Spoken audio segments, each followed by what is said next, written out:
Welcome back to another Terranscapes Cocktails and Comments video. Tonight's cocktail, tonight I think it counts, is a hanky-panky. And a hanky-panky is continuing on my exploration of Fernet Branca. This is, I said that with some kind of like airs, my exploration of Fernet Branca. Basically just trying to figure out what can I drink that in? This is 1.5 ounces of gin, 1.5 ounces of sweet vermouth, and 2 dashes of Fernet Branca. And for a dash, I just put my thumb over the bottle and just go doop, doop, you know. That's actually how I do vermouth for my martinis as well. But anyway, 2 dashes of Fernet Branca and a orange peel twisted over the drink and then added as a garnish. Now, unfortunately, I don't have any oranges, so I used a clementine. So I put in a slightly larger piece because I didn't think it had quite the same orange punch. So let's see what this is like.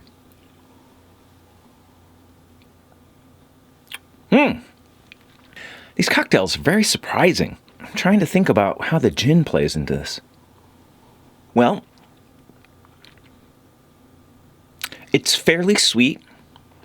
Let me try that again. It's sweet with like a bitter undertone. The gin helps compete with the Fernet Branca, but there isn't a lot of Fernet Branca in this.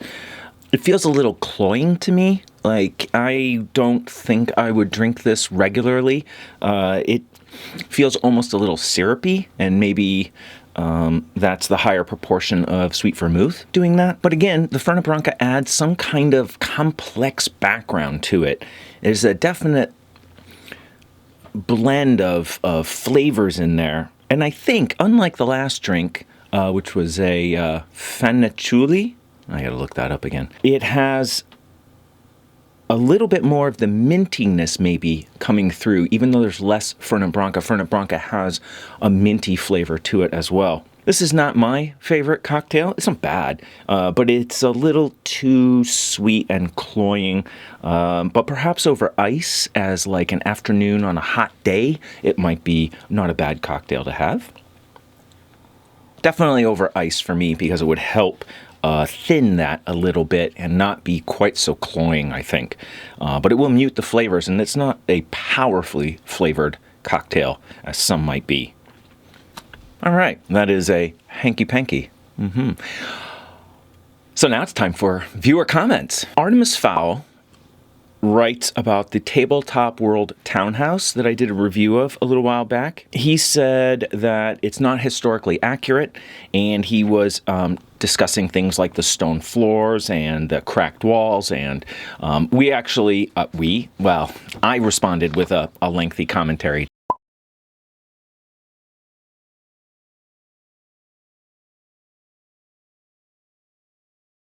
to his commentary, where I thought some of his criticisms... I have a cat bothering me. You want to say hi?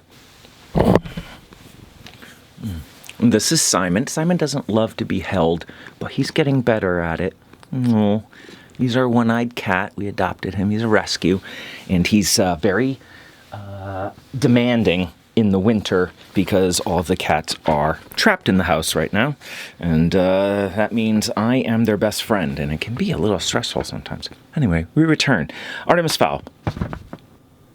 And so when I was addressing some of his criticisms, and I thought some of them were definitely fair, and some of them I felt were maybe slightly overcritical, and I won't get into all the details, but merely to say that it reminded me of how fantasy can get a pass on some things, right?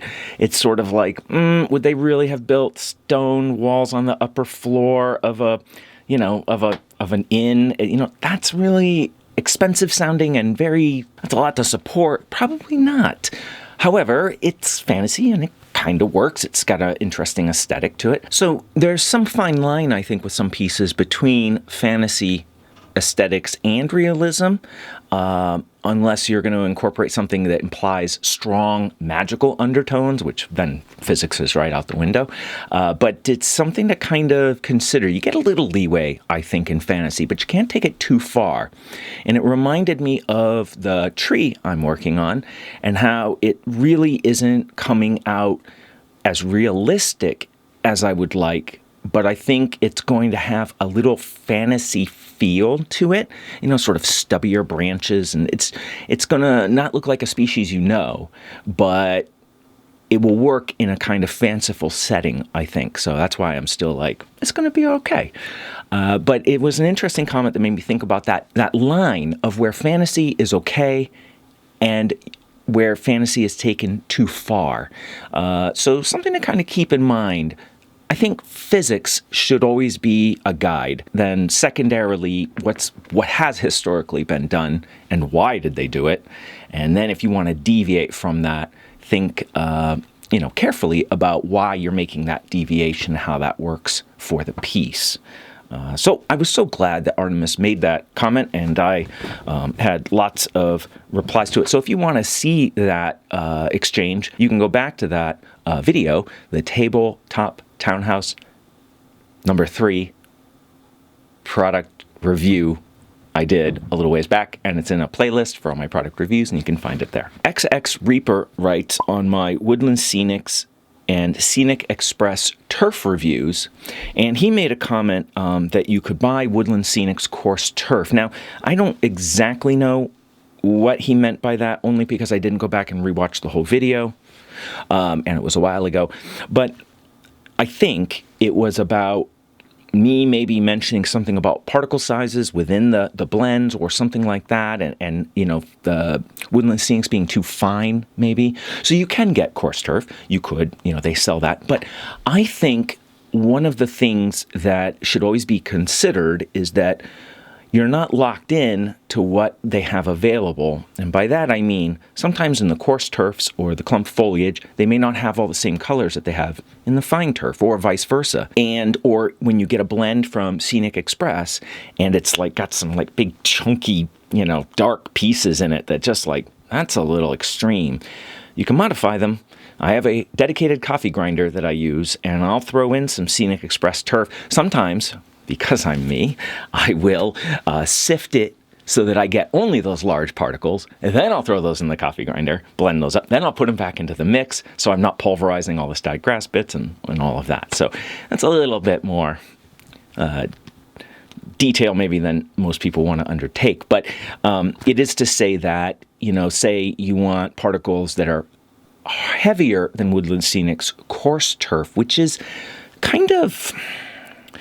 It's got a light body to it, it's soft, and it looks soft, actually.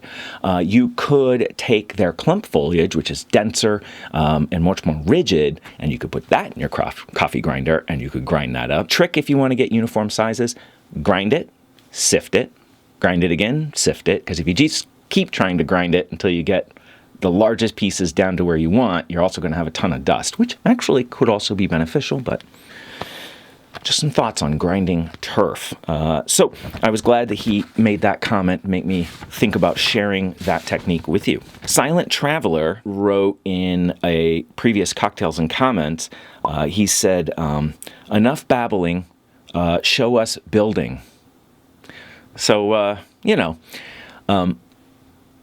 you're stuck. You're going to get the videos I put out, and I'm going to put them out when I put them out, and how I put them out, and why I put them out. That's up to me, and hopefully you like the new format, which does show a little bit more building, so hopefully you stick around with the channel. Stick around, Silent Traveler. Don't give up on it, and hopefully you'll enjoy where the new direction for Terranscapes, kind of like Terranscapes 2.1, that's kind of how I feel about it, where that's going. Life After Work mentions that for the Cherubang, the engine will make or break it. Now, when this video goes up, I'm shooting it a little earlier. I'm actually shooting it after the last Cocktails and Comments, so I am one cocktail in. But So he was talking about the design of the engine or the motor for the Charabanc and how that will kind of make or break the piece in terms of its steampunk feel. And I actually think he's right, because it is going to be a very dominant feature visually and centerpiece to the vehicle itself. But he made me think about that I could incorporate other elements in other parts of the diorama. One of the buildings is like a fish processing warehouse, and I could see putting a little steampunky machine in the front of that that's used to pre-sort the fish or something. Maybe a steampunky kind of generator that's attached to one of the buildings for heating or something. I don't know. But I will be looking into that because I would like to spread the themepunk theme a little more widely through the piece. Just to bring the time period, the sort of universe that it is set in a little bit more, ground it a little bit more and make it feel a little bit more uniform rather than a sort of an anachronistic vehicle coming through, a town that was like, what did you travel to a different universe to visit this town? Jill Monroe writes that she likes the series format I've been doing, and she waits to watch them all back to back, which I thought was very interesting. So I'm not sure how people are watching these. I know, as typical, that when I do something in steps, that future videos maybe don't get as many views as the first one. I hope, though, people will try to follow one of them through at least to see if I am adding something new to the process I'm showing at the end, because I'm trying very hard to edit it so that it's not repetitive or there's not a lot of redundant footage or concepts being shared. The armature tree was very difficult in this regard to edit, and of course I was a little redundant in saying some things, but it's because they were important and they kept coming up to haunt me. Hopefully people are enjoying it. I like it overall. It is front-loading a lot of video editing for me, like all in one sitting, which is a little bit of a challenge. But then when I'm done, I can just sit back and just work on the project for an extended period of time without having to take a break to edit footage and all of that. So it's something I'm going to keep exploring, and we'll see how it develops. But I'm super glad that Jill wrote in to let me know that she's enjoying it and the method in which she is watching them. Having sat with this drink a little bit more and drinking it kind of in two ways. So if you take like a sip and you kind of strain it through to the back of your mouth over your tongue, the sweet and the cloying really comes through. But if you kind of just quickly swallow it, it drops a little of that sweet and a little bit of the bitter on the back of the tongue comes through. So I don't know how to describe it. I still think it's cloying and it's a little too sweet for me, but that's me. Anyway, hopefully you enjoyed this cocktails and comments interlude. And if you have any questions or comments, of course, they're always welcome down below. And I forgot to say welcome to all my viewers at the beginning. Thank you so much for joining me. And if you are a brand new viewer, thank you. And this is atypical, but maybe you dropped in just because you're interested in cocktails, in which case this is perfect for you. So thank you for joining me, and hopefully you will be coming back to see future cocktails and comments, as well as updates on the projects I'm working on, because you know that I will be back soon with another Terranscapes video.